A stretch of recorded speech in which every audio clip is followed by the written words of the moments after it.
Hi guys! So, mag-withdraw tayo ngayon dito sa Jump Mining para malaman kung nagpapa-withdraw pa ba sila and kung mag invest pa ba kayo. Ayun guys, nag-withdraw ako ng $7. So, darating yan later after 24 hours. So, for processing na siya, $7. So, i-screenshot ko pala siya guys kasi i-send ko siya dun sa GC. Ayan. Para mas mabilis mabigay ni Ma'am Shirley yung ating withdraw para mabilis mag-success. Ayan. Kasi yun yung rules eh.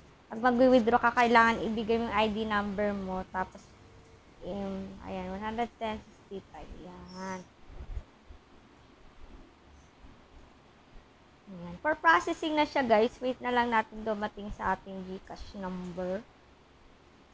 So, wait na lang natin ng ilang minuto. Tapos, hindi ako nakontento, no? Siyempre, pinalo up ko pa yung manager natin, si Ma'am Shirley. Pero, nag-chat siya na wag na daw ako mag-chat sa kanya, doon na lang daw sa group. Pag about sa withdrawal, pag magpa-follow up ka.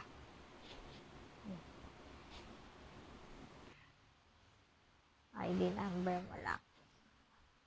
Ayan na nga guys, pumasok na yung ating withdraw sa ating GCash. You have received 359. So, 30 minutes ako naghintay. Okay pa naman yung jump mine.